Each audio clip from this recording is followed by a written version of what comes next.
A lot of people look at a frame full of shiny liquid and think, that is honey, it is ready. But that is where many people get fooled. What comes into the hive is usually not finished yet. It is too wet, too fresh, and too unstable for long storage. And if you do not understand that, it is easy to misread what the bees are doing.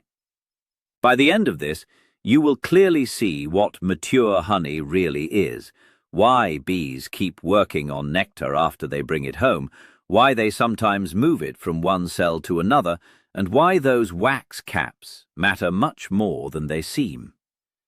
If you have ever wondered why one honey stores beautifully and another starts going wrong, this is one of the main reasons.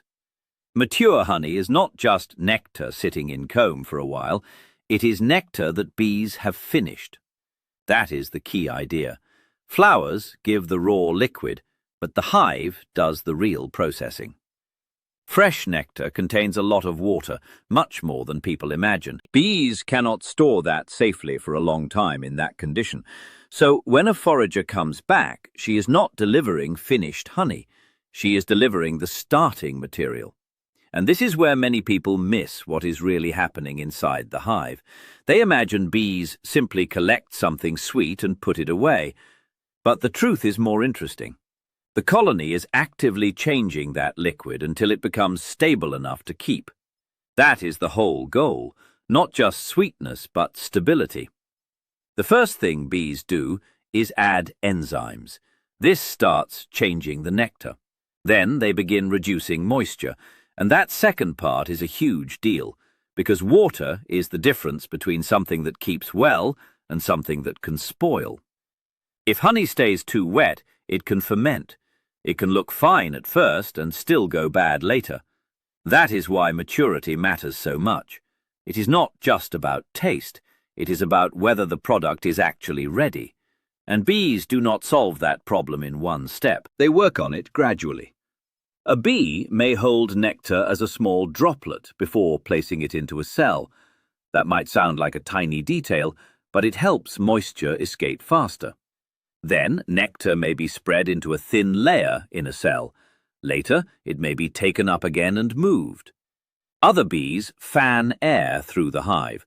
Warmth from the colony helps too. All of this works together. So when people ask how nectar becomes honey, the answer is not just time. The answer is handling, airflow, evaporation, and repeated processing by the bees. This is also why bees sometimes move nectar from one cell to another. A lot of people notice this and think something strange is happening, but often it is just part of the normal process. The colony is managing space and maturity at the same time. Nectar may first be placed wherever there is room. Later, as it thickens and becomes more stable, it may be moved to where finished stores belong. So, if you see different stages on the same frame, that does not always mean disorder. Very often it means the hive is in the middle of turning incoming nectar into stored honey, and that is an important difference. A frame can look full without being finished. A cell can look rich and shiny without being ready. This is where beekeepers often get tricked, because the hive can look abundant before the honey is truly mature. During a strong flow, bees can bring in nectar fast. Frames become heavy, cells glisten, everything looks impressive. But heavy does not always mean ready. Shiny does not always mean stable. A lot of what you are seeing may still be a wet product in progress. That is why early harvest can become a problem. A person opens the hive, sees plenty of nectar, feels excited, and assumes the job is done. Later, the honey does not store as expected. Maybe it ferments, maybe it feels too thin, maybe it just does not seem settled. The mistake was not in the jar. The mistake was earlier, when raw abundance was mistaken for finished honey. This is why mature honey is usually capped. Those wax cappings are not there just to make the comb look nice. They are a sign that the colony considers that honey finished enough for storage. In simple terms, the bees are saying, "This is ready, now seal it."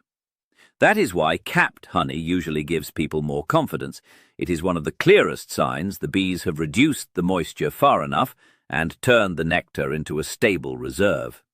Now, that does not mean every uncapped cell is bad.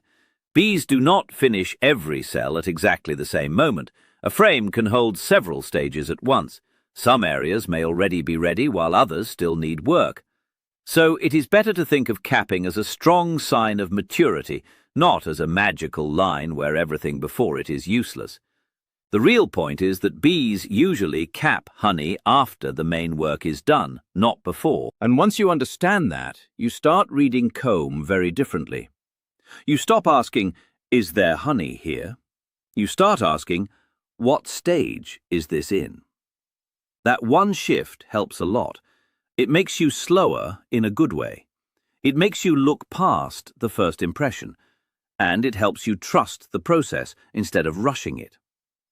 Weather also matters here. On dry days, moisture can leave nectar more easily. In humid conditions, that process can slow down. So even if bees are bringing in a lot, finishing it may take longer than people expect. That means two frames, filled at different times, can still look similar, and two colonies in the same area may not finish stores at exactly the same speed. The hive is always working with real conditions, not ideal ones. This is why mature honey is not only about how long nectar has been in the comb, it is about whether the bees have truly processed it enough. That is a much better way to think about it. A useful comparison is fruit. An apple can be full-sized and still not ripe. From a distance, it looks done, but it is not there yet. Honey can fool people in the same way. A full cell is not always a finished cell. And once you understand that, you also understand why the colony keeps working long after nectar first appears in the comb. Now let us make this practical. If you want to judge maturity better, start by slowing down your first reaction. Do not let shine and weight decide everything for you. Fresh nectar often looks beautiful. Mature honey often looks calmer, thicker, and more settled. Then look at the cappings. If much of the frame is capped, that is usually a strong sign the bees see it as finished storage. If a lot of the surface is still open and very wet-looking, that usually tells you the process is still going on. Then think about the flow. If nectar is coming in heavily right now, be extra careful with quick conclusions. A strong flow can make the hive look ready before it really is. And then pay attention to consistency. Finished stores often look more stable across the comb. Fresh incoming nectar often looks more temporary and uneven. These are simple observations, but together they help a lot. There are also a few common mistakes that cause trouble. One is assuming heavy frames mean mature honey. Not always. Water has weight too.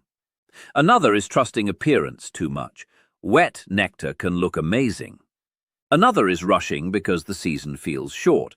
That pressure is real, but taking honey too early can create a bigger problem later. And another mistake is treating cappings as decoration instead of seeing them as part of the storage logic of the hive. The colony is not capping for style, it is sealing a finished food reserve. And here is the part that often makes everything click. Bees are not just collecting sweetness from flowers, they are solving a storage problem. Nature gives them nectar, but nectar is temporary. The colony has to turn it into something durable. That is what honey really is, a stable form of summer that can survive later. That is why mature honey matters so much. It is not just sweeter nectar. It is nectar that has been transformed into something the colony can trust. And that is also why the process is so impressive. What starts as a thin plant liquid becomes a concentrated, stable reserve through thousands of small actions. Bees handle it, spread it, move it, dry it, and finally seal it. When people look at a jar of honey, they often think about flowers, but they should also think about the hive, because the hive is where the product is truly completed. That is the real wow in this story. Honey is not simply gathered, it is finished. So how do you know you are reading the hive correctly? You see that capped cells are increasing. You notice less of that raw, glossy look in the cells you would treat as stored honey. You stop judging only by volume and start judging by stage. And you begin to see the difference between incoming nectar and finished reserves. That is when your decisions get better. So if you remember one thing from this video, let it be this. A full comb is not always mature honey. The bees know the difference, and most of their work happens in that gap. The next time you open a hive and see beautiful, shining cells, pause for a second. Do not ask only how much is here. Ask, what stage is this in? That question can save you from bad timing and bad storage, and it can help you understand what the colony is really doing. Because in the end, mature honey is not just about sweetness. It is about completion. It is nectar that has been changed, dried, organized, and sealed by bees that understand storage far better than we do. If this made the whole process clearer, subscribe. Write in the comments what you have noticed in your own hives and watch the next video. Because once you understand how bees finish honey, the next big question becomes even more interesting. How they decide where everything in the hive belongs. And if bees can turn raw nectar into a stable reserve with that much precision, what else inside the hive have we been looking at without really seeing?